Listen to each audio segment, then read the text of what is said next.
제9강 2점 수능 테스트 문제입니다. 1번. 다음은 외계 행성의 탐사 방법을 나타낸 것이다. 태양계 밖에 있는 외계 행성을 탐사하는 방법 세 가지가 소개가 되었는데, 가, 중심별의 시선 속도, 변화를 이용하는 방법.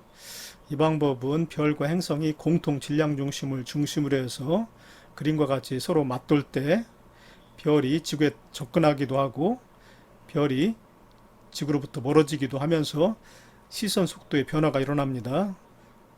첫 번째, 위 그림과 같이 행성은 지구로부터 멀어질 때 별은 지구에 접근하게 됩니다. 이때 별빛의 파장이 짧아져서 시선 속도가 감소하는 것으로 관측이 됩니다. 그리고 별빛은 파장이 짧은 쪽으로 변화가 일어나기 때문에 청색 편이라고 합니다. 그리고 밑에 그림과 같이 반대로 행성이 접근할 때에는 별이 지구로부터 멀어지게 됩니다. 서로 맞돌기 때문에 행성이 접근할 때는 별은 멀어지게 되는데, 이때 별빛의 파장이 길어지게 되면서 중심별의 시선 속도는 증가하는 것으로 관측이 됩니다. 그리고 별빛의 파장이 길어지기 때문에 별빛은 적색 쪽으로 파장이 길어집니다. 그래서 이러한 현상을 적색편이라고 합니다. 만약에 행성이 없다면, 별 주위에 행성이 없다면 공통 질량 중심을 중심으로 해서 서로 맞도는 현상이 나타나지 않을 것이기 때문에 별은 접근하거나 멀어지는 그러한 효과가 나타나지 않게 되지요. 이러한 청색 편이와 적색 편이, 별빛의 청색 편이와 적색 편이가 나타나는 것은 바로 중심별 주위에 행성이 존재한다는 것을 의미하게 됩니다. 그 다음에 두 번째, 식현상을 이용하는 방법은 행성이 별 주위를 공전운동할 때 행성의 공전 궤도면이 우리의 시선 방향과 일치해가지고 행성이 별 앞을 지나가는 것처럼 관측될 때 별빛의 일부가 행성에 의해서 가리기 때문에 이렇게 밝기 변화가 이 그래프와 같이 밝기가 주기적으로 감소하는 현상이 나타나게 되는데, 이러한 현상을 식현상을 이용한 행성 탐사 방법이라고 하지요. 만약에 행성이 별 주위를 공전운동하지 않는다면 이러한 밝기 변화, 주기적인 밝기 변화가 나타나지 않게 되기 때문에 이러한 현상을 통해서 외계 행성을 찾아내는 방법, 이 방법이 식현상을 이용한 행성 탐사 방법입니다. 그 다음에 미세 중력 렌즈 현상을 이용하는 방법은 별 A가 별 B 앞으로 이렇게 스쳐 지나갈 때 그 주위에 있는 행성까지도 함께 지나가면서 뒤쪽에 있는 별 B의 밝기가 중심별 A에 의해서도 밝기가 변하게 되지만 그 주위에 있는 행성에 의해서도 밝기가 일시적으로 증가하는 현상이 나타납니다. 그 이유는 별 A와 행성이 뒤쪽 별 B로부터는 별빛을 굴절시켜 가지고 지구에 도달하게 만들기 때문에, 모아져서 도달하게 만들기 때문에 별빛이 별 A에 의해서도 증가하는 현상이 나타나지만 행성에 의해서도 일시적으로 밝기가 갑자기 증가하는 현상이 관측됩니다. 이러한 현상을 통해서 행성을 찾아내는 방법, 이게 미세 중력 렌즈 현상을 이용하는 방법이 됩니다. 옳은 설명 고르기. 기억하는 행성의 질량이 클수록 중심별의 시선 속도 변화가 크다. 맞지요? 행성의 질량이 클수록 이 그림에서 공통 질량 중심, 이 그림에서는 공통 질량 중심이 별과 아주 가까이 있는데 행성의 질량이 상대적으로 더 커지게 되면은 공통 질량 중심이 별로부터 멀어지게 되어서 별은 좀 더 큰 공전 궤도를 그리면서 운동을 하게 되기 때문에 지구에 접근하거나 멀어지는 그 시선 속도가 더 크게 변하게 됩니다. 그러면은 청색 편이와 적색 편이도 더 크게 나타나게 되지요. 그래서 좀 더 행성의 존재를 확인하기가 쉽습니다. 그래서 기억은 맞았습니다. 그 다음에 니은, 나와 다는 행성을 가진 중심별의 밝기 변화를 관측하여 행성의 존재를 확인한다. 나방법은 중심별의 밝기 변화가 일어나지요. 행성이 별 앞을 스쳐 지나가면서 중심별의 밝기가 일시적으로 이렇게 감소하는 현상이 나타나는 것을 통해서 행성의 존재를 확인하는데, 다의 방법은 중심별 A의 밝기 변화가 아니지요. 그래프는 중심별 A 뒤쪽에 있는 별 B, 배경별이 되는 별 B의 밝기 변화를 이용해서 행성의 존재를 찾아내는 것입니다. 그래서 니은은 틀렸습니다. 다는 해당이 안 됩니다. 그 다음 디귿, 가나다 모두 행성의 공전 궤도면이 관측자의 시선 방향에 수직일 때에는 행성의 존재를 확인할 수 없다.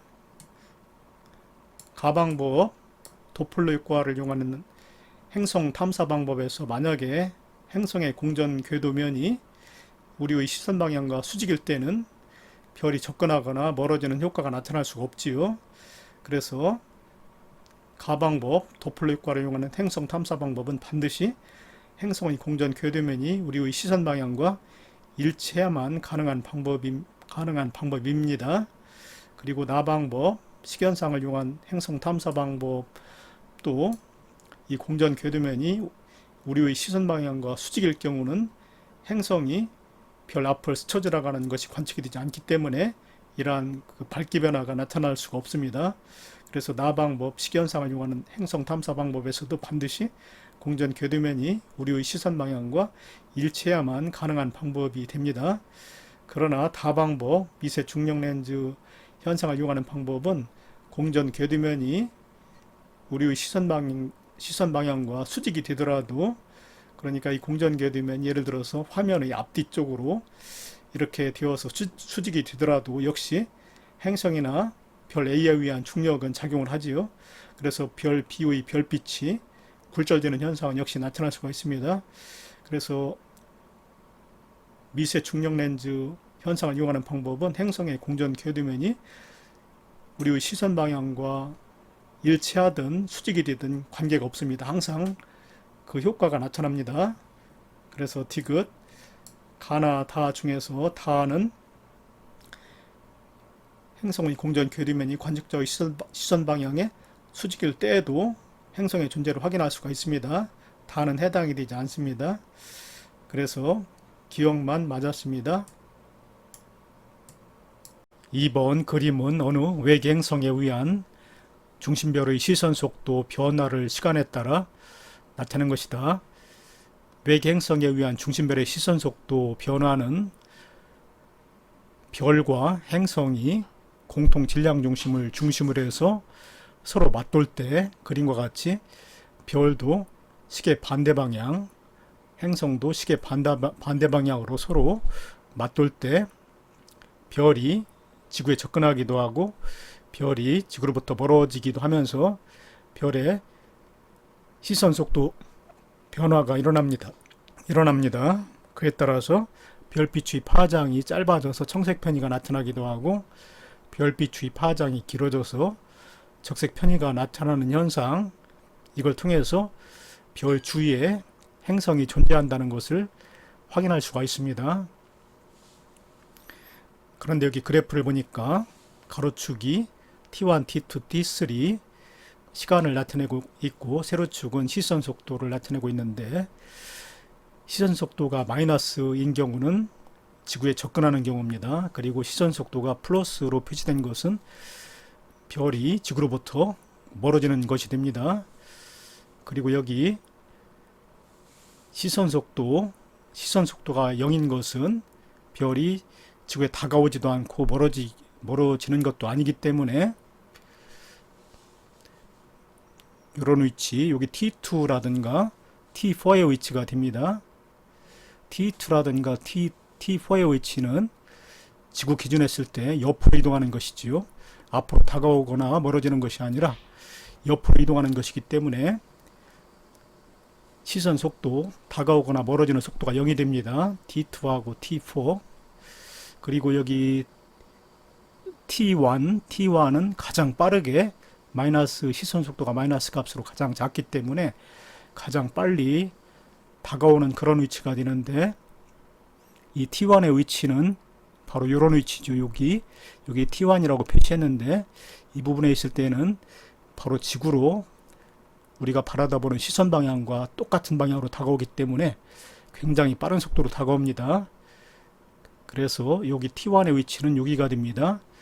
그리고 여기서 T3의 위치는 후퇴 속도가 플러스로 가장 크기 때문에 가장 빨리 멀어지는 위치가 되는데 이 그림에서는 이 위치가 되죠. 여기 T3가 되면은 우리가 바라다보는 시선 방향과 일치한 방향으로 바로 멀어지기 때문에 가장 빨리 멀어지게 됩니다. T3의 위치가 여기가 됩니다.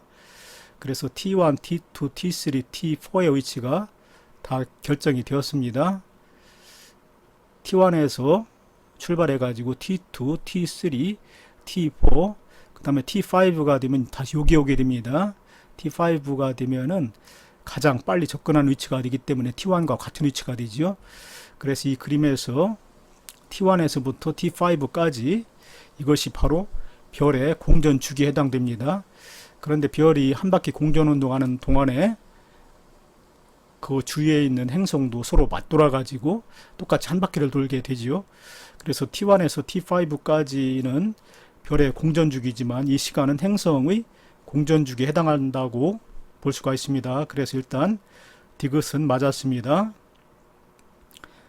그 다음에 기억, T1일 때 중심별은 지구로부터 멀어진다 아니라고 그랬죠. T1일 때는 지구로 가장 빠르게 접근한다고 그랬기 때문에 가까워진답니다. 기억 틀렸고, 그 다음에 니은 T2일 때 지구로부터의 거리는 행성이 중심별보다 가깝다라고 되어 있는데 T2일 때 별은 이 위치에 오게 되지요.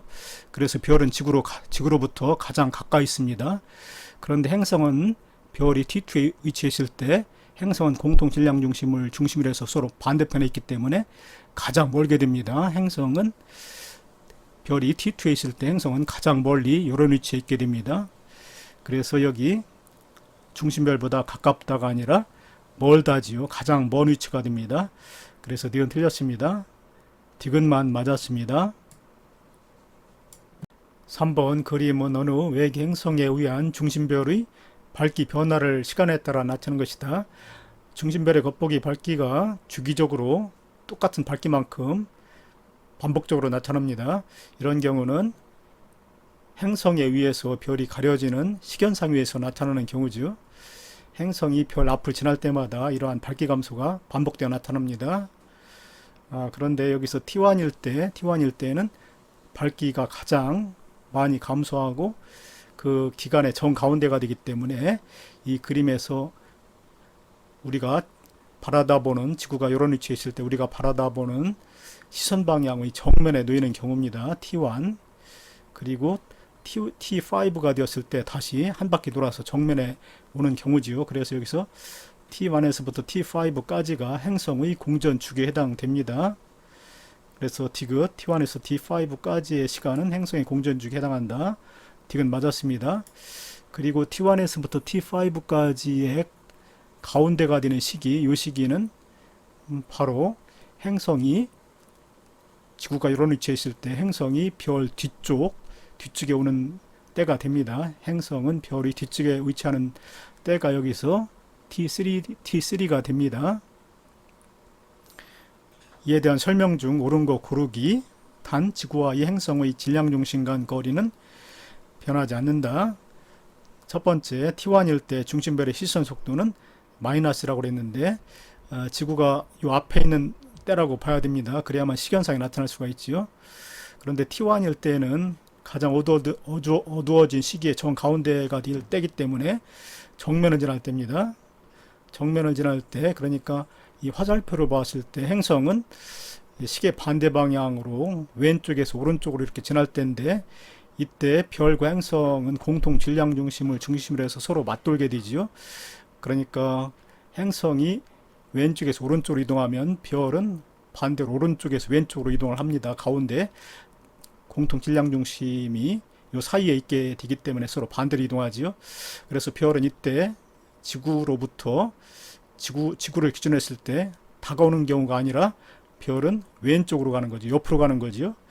그래서 이때는 별이 다가오는 것이 아니기 때문에 시선 속도는 0이라고 해야 됩니다. 그래서 기억 틀렸고, 그 다음에 니은 중심별의 겉보기 밝기 변하는 행성의 반지름이 클수록 크다. 시견상은 행성에 의해서 별이 가려지는 현상이기 때문에 당연히 행성의 반지름이 클수록 단면적 파이r 제곱 단면적이 커지기 때문에 중심별을 많이 가리게 됩니다.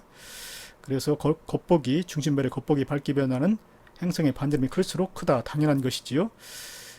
그래서 이 문제 니은과 디귿은 맞았습니다. 4번 그림 가는 행성 A를 여기 행성 A를 거느린 별 A가 여기 보이죠? 별 A가 행성을 거느리고 있습니다.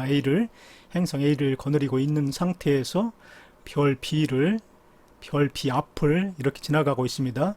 그래서 이 그림에서 지구는 나와 있지 않는데 지구는 이런 위치에 있다고 봐야 됩니다. 우리의 지구가 이런 위치에 있어야만 별 A가 별 B 앞을 스쳐 지나갈 수가 있지요. 그래서 지구는 이런 위치에 있다고 봐야 됩니다. 그리고 나는 미세 중력 렌즈 현상에 의한 B 뒤쪽에 있는 별 B의 겉보기 밝기 변화를 나타낸 것이다. 이 그림과 같이 지구가 이런 위치에 있을 때 이 그림과 같이 별 A가 별 B와 같은 방향, 일직선 방향에 있을 때 이때 별 A에 의해서 별 B의 빛이 가장 굴절되어 도달하는 양이 가장 많게 됩니다. 그래서 바로 이때 별 B의 밝기가 최대가 되는 때 이때가 바로 지구가 이런 위치에 있을 때 별 A와 별 B가 일직선 방향에 있을 때가 됩니다.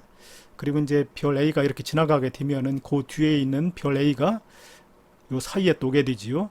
지구, 행성 A, 별 B 이런 순으로 다시 일직선상에 놓이게 됩니다. 그럼 이때는 별 A에 의한 밝기 증가도 있지만 이 행성 A에 의한 또 굴절 현상에 의해서 별 B의 빛이 지구에 또 추가적으로 도달되기 때문에 이렇게 순간적으로 밝기가 더 많이 더 많이 증가하는 현상이 관측이 됩니다. 옳은 설명 고르기. 기억 시기가 요때죠. 요때. 그러니까 행성 A가 지구, 행성 A, 별 B 이런 식으로 일직선상에 놓이는 위치, 그때가 기억 시기인데 기억 시기에는 A에 의한 행성 A에 의한 미세 중력 렌즈 현상이 일어났다. 기억 맞았습니다. 여기 조그맣게 올라간 거 요것이 바로 행성 A에 의한 밝기 변화가 되기 때문에 기억 맞았습니다. 그 다음 니은 나의 밝기 변화. 이러한 나의 밝기 변화는 주기적으로 나타난다 아니지요.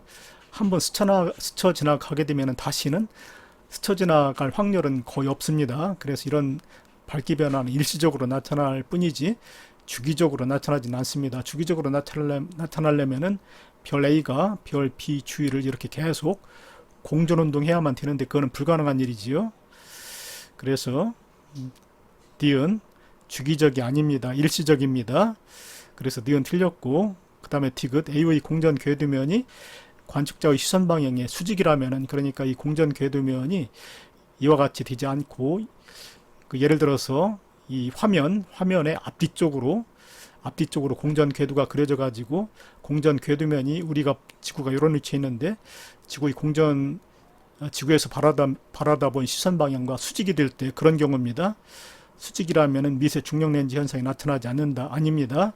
공전 궤도면이 화면의 앞뒤쪽이 돼가지고 우리 시선 방향과 수직이 되더라도 역시 행성 A에 의한 중력은 작용을 하게 됩니다. 별 A하고 행성 A에 의한 중력은 역시 작용하기 때문에 이러한 그 미세 중력 렌즈 현상은 그대로 나타나게 됩니다. 그래서 나타나지 않는다라고 그랬는데 나타납니다. 식현상이라든가 그 다음에 그 도플러 효과에 의한 그 행성을 찾는 방법에서는 우리의 시선 방향과 공전 궤도면이 일치해야 되지만 이러한 그 미세 중력 렌즈 현상에 의한 행성 찾기에서는 꼭 행성의 공전 궤도면이 우리의 시선 방향과 일치하지 않고 수직이어도 상관이 없습니다. 그래서 디귿 틀렸습니다. 기억만 맞았습니다. 5번 그림은 서로 다른 외계 행성 탐사 방법으로 발견한 외계 행성의 물리량을 지구의 물리량과 비교해서 나타낸 것이다. 지구의 경우는 이 세로축에 보면은 행성의 질량을, 목성 질량을 일로해서 나타내고 있는데, 지구는 목성에 비해서 아주 질량이 작지요. 약 317분의 1밖에 안 됩니다. 그래서 1의 위치보다 훨씬 밑에 있고, 또 중심별, 지구 같은 경우는 태양이 중심별인데, 태양에서 지구까지의 거리는 1의 유지요. 그래서 지구의 위치는 여기에 이렇게 표시했습니다. 그런데 검은색 동그라미가 식연상에 의해서 발견된 외계 행성이고, 회색 동그라미는 도플러 효과에 의해서 발견된 외계 행성을 나타내는 것이고, 그 다음에 삼각형 표시는 미세 중력 렌즈 현상에 의해서 발견된 외계 행성인데, 삼각형 표시로 발견된 외계 행성이 가장 적지요.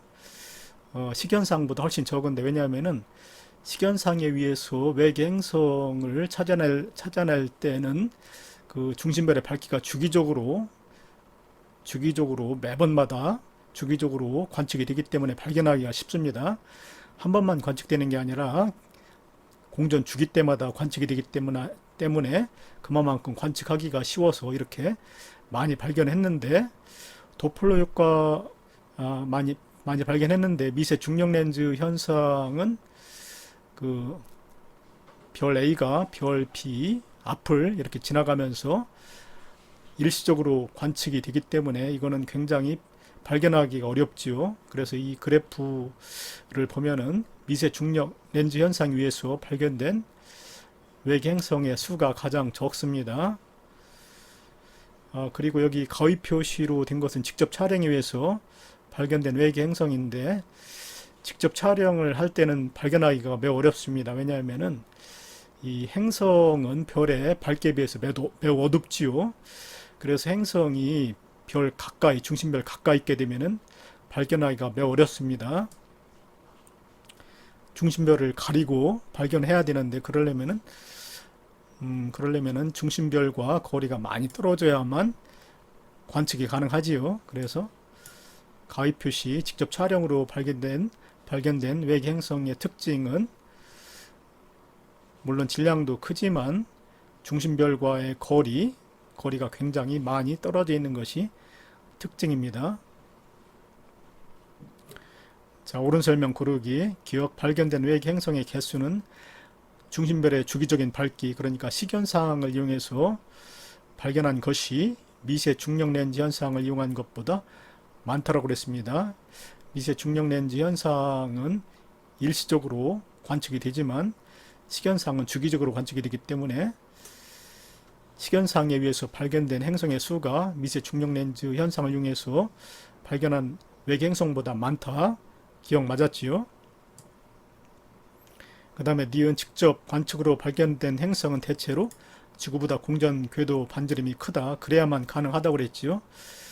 직접 촬영을 통해서 외계 행성을 관측할 때는 행성의 밝기가 중심별보다 매우 어둡기 때문에 중심별을 가리고 촬영을 해야 되는데,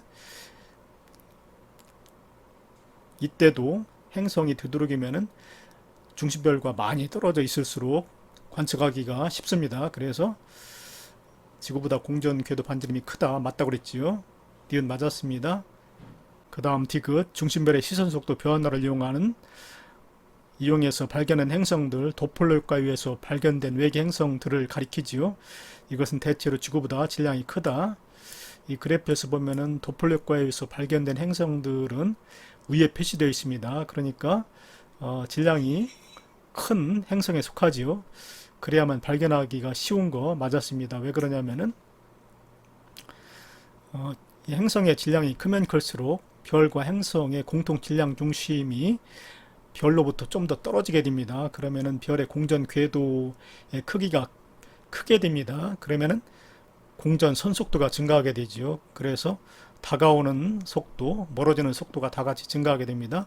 그러면은 파장이 짧아지거나 길어지는 도플러 효과, 청색 편의와 그 적색 편의의 그 도플러 효과가 더 크게 나타납니다. 그래서 발견하기가 쉽습니다.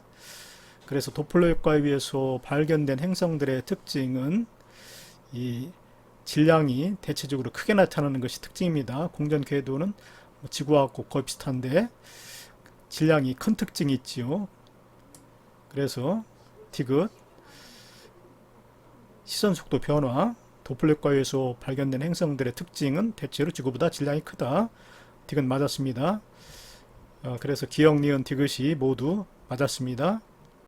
6번 표는 주계열성이라고 그랬습니다. 가나다가 모두 주계열성인데 주계열성 가나다의 분광형과 표면 온도가 높은 것부터 낮은 것 순으로 O, B, A, F, G, K, M 순이 되지요. 분광형과 중심별로부터 생명 가능지대의 거리 범위를 나타내는 것이다. 분광형은 방금 전에 표면 온도가 높은 것부터 O, B, A, F, G, K, M 순이라고 했기 때문에 가나다 별 중에서 표면 온도가 가장 높은 별은 나고, 그 다음에 표면 온도가 가장 낮은 별은 다가 됩니다. 자, 옳은 설명 고르기. 기억, 별의 질량을 물었습니다. 나가 같은 주계열성인데, 세 별이 모두 주계열성인데, 나가 표면 온도가 가장 높다고 그랬죠. 그런데 주계열성의 경우는 표면 온도가 높을수록 질량도 가장 큽니다. 그래서 기억 맞았습니다.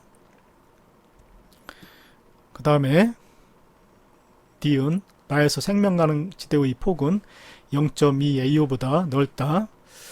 가에서 생명 가능 지대의 폭이 약 0.2 AU, 0.2 AU가 됩니다. 그런데 나별은 가별보다 표면 온도가 높은 주계열성이라고 그랬지요. 이 그림에서 주계열성은 표면 온도가 높을수록 별의 질량이 커지는데, 별의 질량이 커질수록 생명 가능 지대가 멀어지고 또 폭도 넓어집니다. 그래서 나별은 가별보다 표면 온도가 높은 주계열성이기 때문에 생명 가능지대도 멀어지지만 폭도 넓어집니다. 그래서 가의 생명 가능지대 폭 0.2 AU보다 폭이 더 넓어집니다. 그래서 니은 맞았습니다. 그 다음에 디귿, 다로부터 1.15 AU보다 먼 거리에 있는 행성 표면에는 물이 기체 상태로 존재할 것이다 라고 되어 있는데, 다는 이 중에서 가장 표면 온도가 낮은 별이지요. 가보다도 표면 온도가 낮습니다. 그러면은 다의 경우는 표면 온도가 가장 낮은 주계열성이기 때문에 질량이 가장 작은 별이 됩니다. 질량이 가장 작은 주계열성이기 때문에 생명 가능 지대에는 가보다도 더 가까운 위치에 오게 되지요. 그러니까 이 문제에서 1.15 AU보다 먼 거리는 생명 가능지대보다 훨씬 먼 거리에 있기 때문에 온도가 훨씬 낮죠. 생명 가능지대보다. 그래서 여기서는 물이 얼음 상태, 고체 상태로 존재할 것입니다. 그래서 디귿 틀렸습니다. 기역과 니은이 맞았습니다. 7번 그림은 태양계와 근리제 581 행성계의 생명 가능 지대와 행성들의 공전 궤도 반지름을 나타낸 것이다. 근리제 581 행성계의 중심별은 태양계의 태양보다 광도가 작다고 봐야 됩니다. 왜냐면은 이 근리제 581 행성계에서는 생명 가능 지대가 태양계의 생명 가능 지대보다 안쪽에 있지요. 그렇기 때문에 이 근리제 581 행성계의 중심별은 태양보다 광도가 작다고 봐야 됩니다. 중심별의 광도가 작을수록 생명 가능 지대에는 더 가까워지기 때문에 그렇습니다. 자, 옳은 설명 고르기. 근리제 581의 광도는 태양보다 작다라고 그랬죠. 방금 전에. 그래서 기억 맞았습니다. 그 다음에 니은, 행성이 생명 가능 지대에 머무르는 기간은 근리제 581D가 근리제 581D는 지금 현재 생명 가능 지대에 위치되어 있는 행성입니다. 지구보다 길다.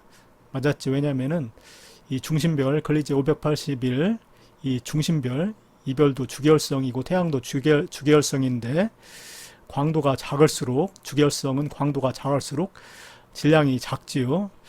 질량이 작을수록 광도가 작고 수명이 깁니다.